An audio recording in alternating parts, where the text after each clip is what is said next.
नमस्कार मित्रों, मैं डॉक्टर आनंद जयंत काले, कंसल्टेंट प्लास्टिक सर्जन और डायरेक्टर लेक सिटी हॉस्पिटल फिर एक नई वीडियो के साथ आपके सामने उपस्थित हूँ। सवाल और जवाब का जो सिलसिला हमारा है उसको चलाते हुए आगे इस बार एक नया सवाल है कि बर्न पेशेंट्स में ट्रीट करते समय स्किन बैंक या स्किन सब्स्टिट्यूट्स का क्या रोल होता है और उसका कितना इम्पोर्टेंस होता है। बर्न पेशेंट्स के ट्रीटमेंट में अगर किसी को शरीर का बहुत बड़ा हिस्सा जल गया है या काफ़ी गहराई में जल गया है तो ऐसी परिस्थिति में स्किन बैंक से अवेलेबल होने वाला एलोग्राफ्ट या स्किन सब्स्टिट्यूट्स का काफ़ी महत्व हो सकता है। अगर एक्सटेंसिव बर्न इंजरी है, शरीर का बहुत बड़ा हिस्सा जल गया है और काफ़ी हिस्सा गहराई से जल गया है तो ऐसी परिस्थिति में स्किन बैंक या स्किन सब्स्टिट्यूट्स लाइफ सेविंग हो जाते हैं, जान बचाने में बहुत कारगर हो जाते हैं।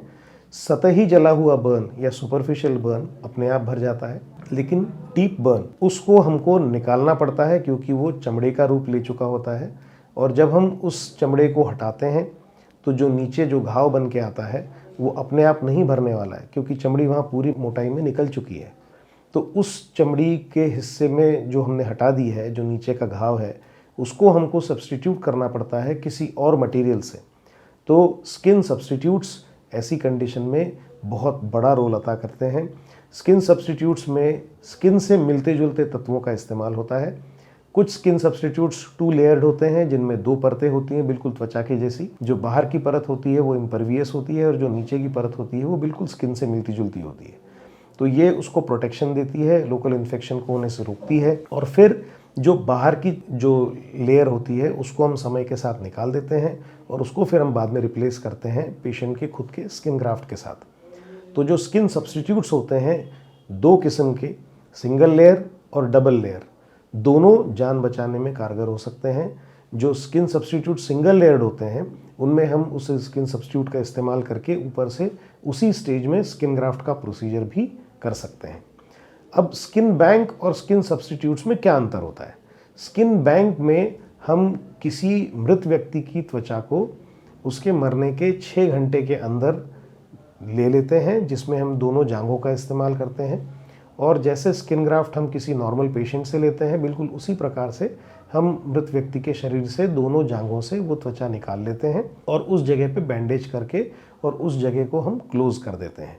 तो किसी भी तरह से मृत व्यक्ति को वो जो घाव होता है वो बाहर नज़र नहीं आता और जो रिलेटिव्स इसके लिए विलिंग होते हैं वो ऑर्गन डोनेशन का एक कंसेंट फॉर्म होता है, उसको साइन करते हैं ताकि हम उससे स्किन बैंक के लिए स्किन को हम हार्वेस्ट कर सकें।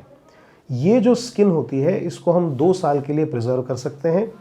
उस स्किन का एडवांटेज ये होता है कि वो भी एक तरह से स्किन सब्स्टिट्यूट का ही काम करती है, जिसमें सारे नेचुरल तत्व होते हैं जिनको हम डी इन्फेक्ट कर देते हैं और उसको इस्तेमाल करते हैं उन घावों के लिए जहाँ पे पूरी मोटाई में चमड़ी जल गई है।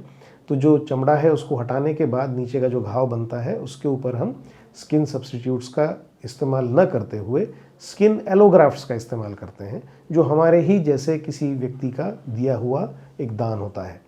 स्किन बैंक्स हमारे यहाँ बहुत लिमिटेड है। स्किन बैंक का मेंटेनेंस भी महंगा होता है और इस वजह से कई बार हमको स्किन एलोग्राफ्ट अवेलेबल नहीं हो पाता।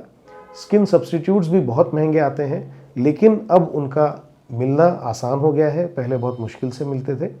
स्किन सब्स्टिट्यूट्स के आने के बाद से या स्किन एलोग्राफ्ट्स के आने के बाद से बहुत ज़्यादा जले लोगों को हम बचाने में कामयाब हो पा रहे हैं। ये अपने आप में विज्ञान के लिए बहुत बड़ी उपलब्धि है।